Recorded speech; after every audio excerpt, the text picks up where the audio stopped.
Je m'appelle Stéphanie, j'ai 42 ans. Je suis étudiante infirmière en deuxième année à l'IFSI Théodore Simon.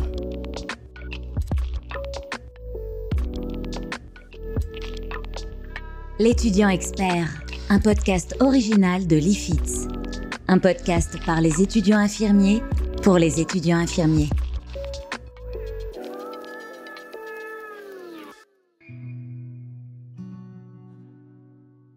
J'ai fait mon interruption de formation en deuxième année, semestre 3, lors d'un stage au mois de janvier.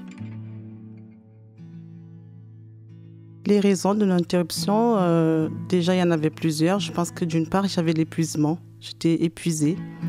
Et puis aussi d'autre part, mon stage s'est mal déroulé. D'une part déjà parce que je pense que j'étais épuisée. J'arrivais à un stage épuisée de mon service sanitaire. Et d'autre part aussi, je pense j'ai pas eu une bonne intégration au sein du groupe, de l'équipe.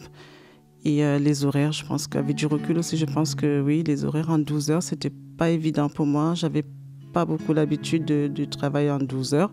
Et j'arrivais en médecine polyvalente. Donc les patients, il n'y avait pas beaucoup de temps. Les patients arrivaient, ils sortaient des urgences. Je pense qu'il me fallait davantage de compétences. Et j'avais pas assez révisé mes cours. Je les avais, mais j'avais pas eu le temps vraiment de m'y mettre parce que voilà, il y avait d'autres partiels et tout. Donc j'étais pas concentrée sur les 2-8, la 2-5 et puis la 2-11. Et aussi, je pense que ma référente me demandait de la dextérité que je n'en avais pas.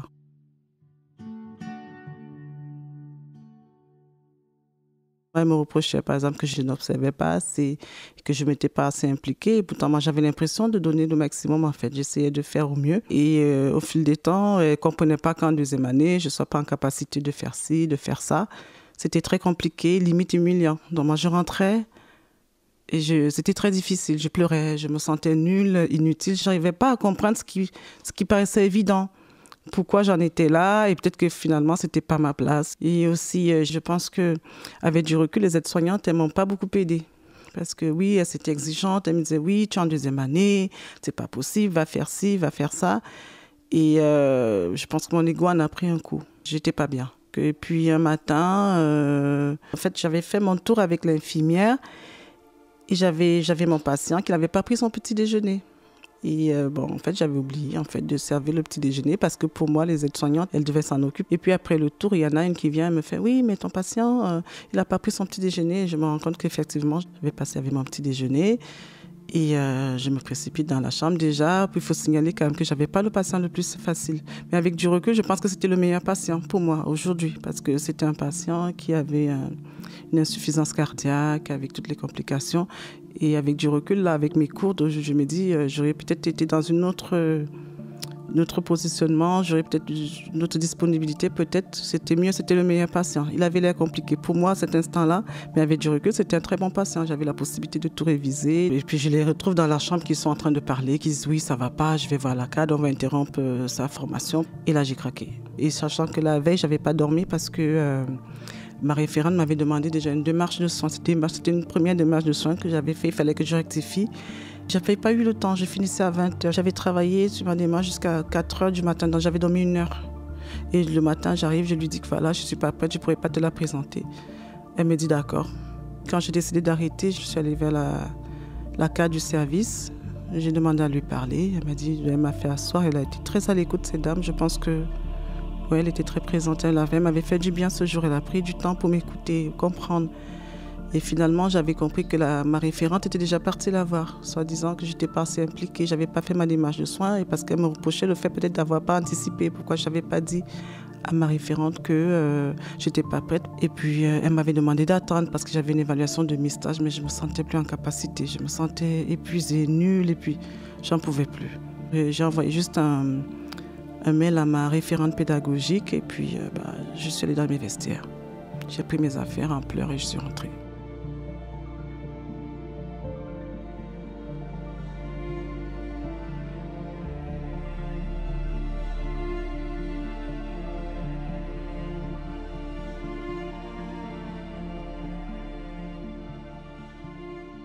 Donc j'ai appelé ma référente, je lui ai tout simplement dit que je me sentais épuisée et que je voulais avoir la procédure en fait. Et elle m'a dit que je pouvais envoyé un mail à la directrice en disant qu'il y avait un article justement qui me permettait d'interrompre ma formation et de reprendre. Donc je pense que je ne lui ai même pas donné la possibilité de me faire changer d'avis. Ma décision était prise et j'en avais besoin, je me sentais... Et puis je dégoûtais même, je ne voulais plus en entendre parler du métier. Je sais ça, je ne voulais plus en entendre parler, dégoûtée.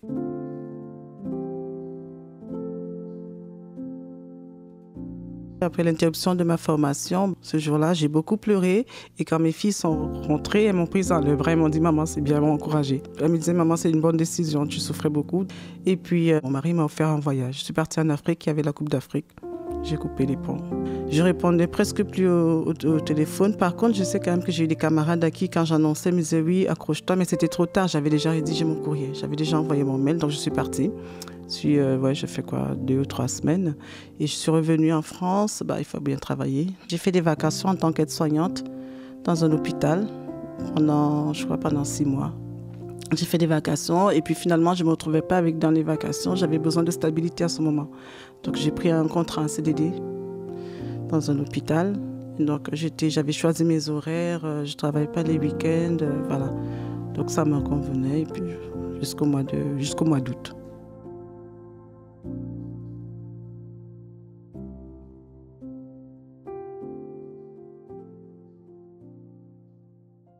Petit à petit, je pense que j'ai évolué, j'étais plus apaisée.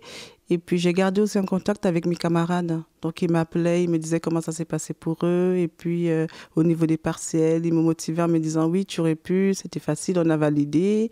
Et puis aussi, dans les services, il y avait des jours où j'étais bien contente d'être en tant qu'aide-soignante. C'était bien, ça se passait bien. Et puis, j'avais quand même des moments de regret. Enfin, c'était en dents de scie, en fait. J'avais des journaux où je me disais « Oui, je reprends ». Et d'autres où je fais « Non, je veux plus, j'en veux plus ». Mais finalement, je pense que ce qui m'a beaucoup porté, c'est mes camarades. Ils ont été présents. Mes anciens camarades, ils ne m'ont pas lâché. Je peux dire que j'ai été soutenue par ces camarades-là. Et puis même aussi mes enfants, ma famille. Donc, ils m'ont dit de reprendre. Mon mari, déjà, d'une part, lui, il me soutenait. Il m'a dit qu'on va s'organiser. Ma famille, mes sœurs aussi. Mes sœurs ont été très présentes. D'une manière générale, l'étudiant et l'étudiante qui revient dans de bonnes dispositions et sont vraiment déterminés et donc se donnent les moyens de se remettre dans le bain et de façon assez exceptionnelle. On a des étudiants, parfois ceux qui sont revenus trop tôt, qui pensent que leur problème est réglé, problème financier, problème d'organisation, problème familiaux, etc. Ils reviennent un peu trop tôt en se disant « Non, mais je ne vais pas m'interrompre plus d'une année ». Et le problème étant pas réglé, eh bien, la problématique d'apprentissage ressurgit. Et ce qu'il faut que les étudiants sachent, on insiste bien... J'ai envoyé un courrier à Madame Frérot pour un entretien. Bon, j'y suis allée. Et tout au long de l'entretien, ça allait au début. Et puis finalement, je me suis rendu compte que je n'aimais plus, que je n'étais pas faite pour. Oui, Madame Frérot, elle était à l'écoute, bien sûr. Hein. Sauf qu'après, j'essayais de comprendre déjà les motivations de mon interruption. Et je m'étais rendu compte que je n'étais pas à l'aise avec les soins techniques. Peut-être parce que, oui, je n'avais pas assez pratiqué et que finalement, j'étais bien dans le relationnel. Et je pense qu'à ce moment-là aussi, je n'étais pas prête à reprendre, à m'investir dans l'investissement. J'avais pris conscience lors de l'entretien que ça allait me redemander beaucoup d'efforts, de l'investissement et tout était remonté. Donc, j'en reparlais. Je pense que c'était la première fois où j'en reparlais vraiment profondément. Et les blessures ça remontait. Je me suis dit non. Finalement, j'aime pas ce métier, je suis pas faite pour, je serai pas une bonne infirmière, je reste aide-soignante et puis je suis bien à ma place et puis c'est tout. Donc en ressortant après l'entretien, j'étais persuadée de ne pas reprendre, de ne pas aimer et que finalement non, je ne reprenais plus la formation après cet entretien. Et je suis rentrée. Après l'entretien, finalement, je rentre chez moi, je réfléchis et je me dis déjà d'une part que je suis mère, j'ai des enfants. Comment je pourrais leur dire après de reprendre leurs études, les encourager? Parce que si elles décident d'interrompre les études, je ne serais pas crédible en fait. Donc je me dis d'une part déjà pour mes filles, je reprends. D'autre part aussi parce que c'est un beau métier. C'était quoi la véritable question au départ? C'est un beau métier et puis il n'y a pas que les soins techniques dans ce métier. J'ai une ouverture, je peux faire autre chose. c'est très ouvert en fait. Donc, et puis j'en suis capable suite tout ça parce que je pense que j'avais beaucoup perdu confiance en moi. Et je me dis, oui, j'en suis capable. C'était un challenge personnel et puis oui, d'aller jusqu'au bout. Et puis, par principe aussi, je pense que quand on commence, il faut toujours aller au bout des choses. Il ne faut pas arrêter.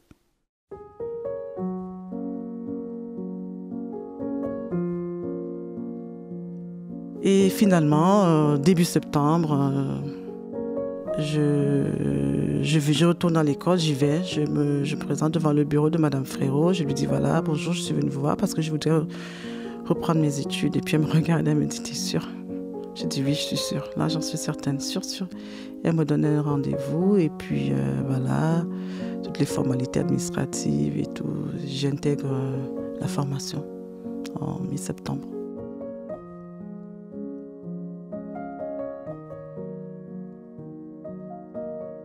Mon retour en formation, en fait, au mois de septembre, j'avais déjà des U que j'avais validés, donc j'avais plus besoin. Et par contre, comme j'avais pas passé les partiels de la fac, en fait, la 2.8, la 2.11 et la 2.5, donc ça, j'étais obligée de refaire. Tout s'est bien passé, ça se passait bien. J'appréhendais surtout le fait vraiment, c'est de trouver mon intégration au sein du groupe, parce que c'est pas évident. Et je sais qu'en deuxième année aussi, on travaille beaucoup en groupe, j'allais travailler en groupe de groupe. Donc c'était ça en fait, c'était plus le côté est-ce que je vais pouvoir m'intégrer, reprendre le rythme et puis même au niveau des révisions, de mes révisions, comment j'allais m'y prendre. Mais ça se passe bien. Mon semestre s'est bien passé, j'ai des nouvelles camarades dans les deux groupes, d'ailleurs X et Y, ça se passe très bien. Et je suis plus sereine, je suis apaisée.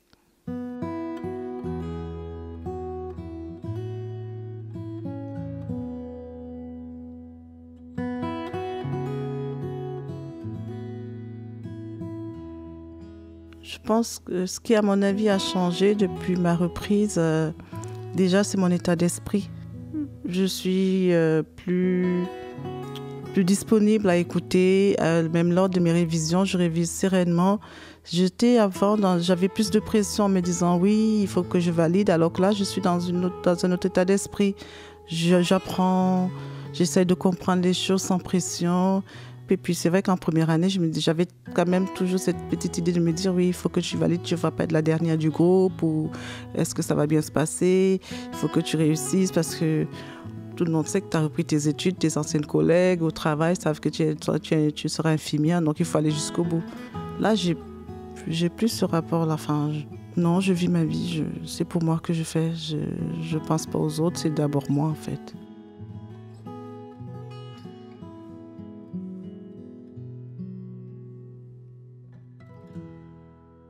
Mes appréhensions, vraiment, c'était peut-être le regard des autres. C'est peut-être de se dire, oui, elle est en deuxième année, nous sommes en troisième année.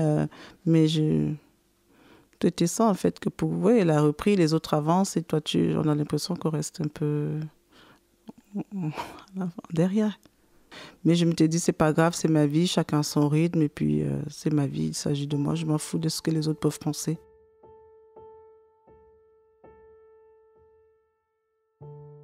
J'avais des appréhensions à repartir en stage. C'est déjà l'une des raisons pour lesquelles je n'ai pas voulu repartir déjà à l'hôpital.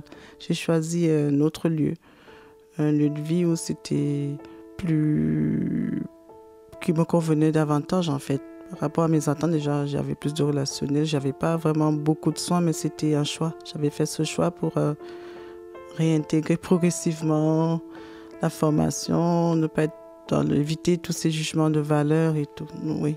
Là, j'ai fait une démarche personnelle de stage pour mon stage de S4 et je vais en médecine polyvalente, donc je repars, mais de nuit. Mais j'ai demandé de la médecine polyvalente justement pour repartir, pour voir où j'ai, entre guillemets, failli ce qui s'est passé, voilà, et même m'auto-évaluer, vraiment m'écouter, bien comprendre ce qui s'est passé.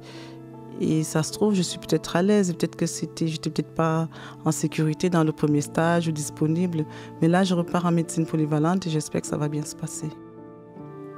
Quand un étudiant revient, on trouve le temps, alors c'est généralement la coordinatrice ou le formateur qui fait cours ce jour-là, de présenter l'étudiant qui revient à l'ensemble de la promotion. Voilà, mademoiselle Intel revient, elle fait partie du groupe X1. Alors on n'explique pas, elle s'est interrompue, machin. Elle réintègre la promotion, on se contente de ça parce que bon, les étudiants n'ont pas à savoir. Et on leur dit un petit mot en disant bah, écoutez, faites-lui un bon accueil. Voilà. Ça, ça a un côté sympathique. Lors de mon intégration, j'ai pu lier des liens quand même avec des camarades. Ça se passe très bien dans l'ensemble, ça se passe bien. C'est vraiment juste au niveau de l'organisation du travail. Nous travaillons en groupe pour les partiels. Parce que j'avais déjà un très bon groupe l'année dernière, on se complétait. Ça se passait très bien. Et là, dans ce groupe, c'est plus compliqué. Ils se connaissent, en fait, ceux que j'ai trouvé une équipe, ils se connaissent, donc forcément, ils ont des affinités, et puis moi j'arrive un peu, c'est la dynamique qui n'est plus la même, c'est tout, mais sinon on s'entend bien, ça se passe bien dans mon groupe, ils m'ont très bien intégré, ils m'ont mis on a un groupe WhatsApp, ça se passe super bien.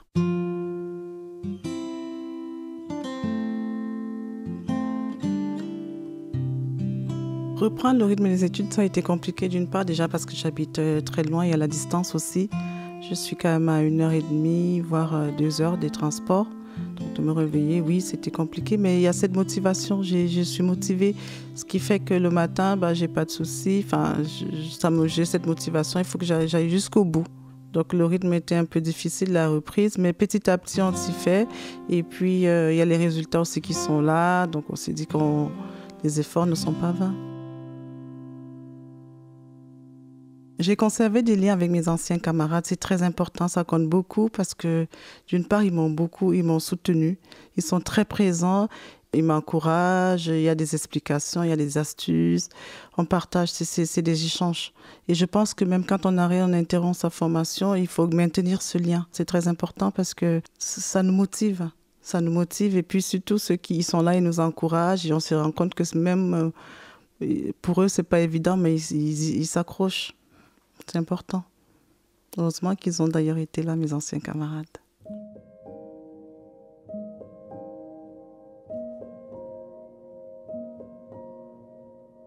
Aujourd'hui, je me sens sereine, je suis apaisée. Ça me fait du bien et même fière, j'ai de la fierté.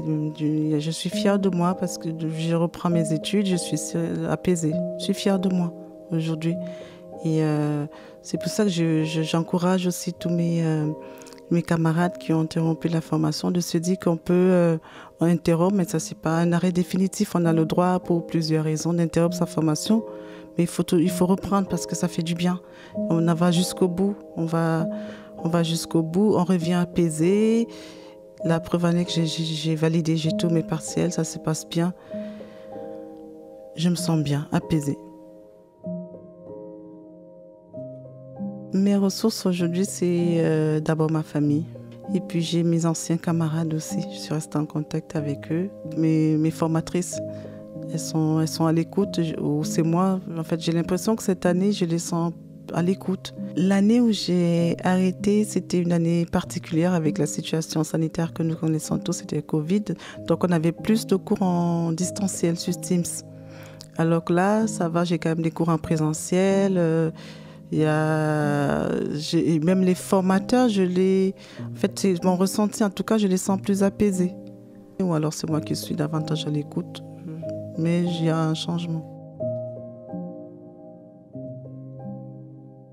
Je pense que l'interruption m'a fait grandir en tant qu'étudiante. J'ai un autre regard, même au niveau de mes partiels déjà, lors de mes révisions. J'ai mieux assimilé mes cours en fait, mes TD, je les ai mieux travaillés. Dans mes recherches, je les comprenais mieux en fait. C'est l'état d'esprit aussi, j'en sais rien, mais j'ai mieux compris. Je suis vraiment dans cette dynamique d'évoluer, d'aller jusqu'au bout. Mes perspectives professionnelles, je souhaite intégrer un service de psychiatrie, plus précisément en addictologie, dans un hôpital ou dans un lieu de vie ou dans une structure quelconque. Je pense que c'est ce côté relationnel. Je me sens plus utile en fait dans l'accompagnement, dans l'écoute. Je pense que j'apporte davantage aux personnes en les écoutant que lors des soins techniques. Je sais pas, peut-être parce que je suis peut-être en difficulté ou peut-être parce que j'ai pas encore eu l'occasion vraiment de vraiment pratiquer sereinement. Peut-être c'est pour ça, peut-être j'appréhende juste sans ça. Enfin, mais j'aime pas. Je ne me reconnais pas dans le soin technique en tout cas. Les conseils que je pourrais apporter à tous ces étudiants qui souhaitent peut-être interrompre ou qui l'ont déjà fait, c'est vraiment déjà d'une part de s'écouter, de se poser la question de ce qu'on veut, donc de se reposer. Moi j'avais fait vraiment cette coupure-là, de se reposer, de faire une coupure et après de reprendre en travaillant ou de faire ce qu'on aime déjà. Et aussi de maintenir le contact avec les anciens, de garder ce lien-là. Surtout de reprendre les études. C'est pas parce qu'on interrompt que c'est définitif. Il faut toujours se poser la bonne question. Pourquoi je veux être infirmière? Il faut revenir à la question de départ. C'était quoi ma motivation? Pourquoi j'ai choisi ce métier en fait? L'étudiant expert, un podcast original de l'IFITS.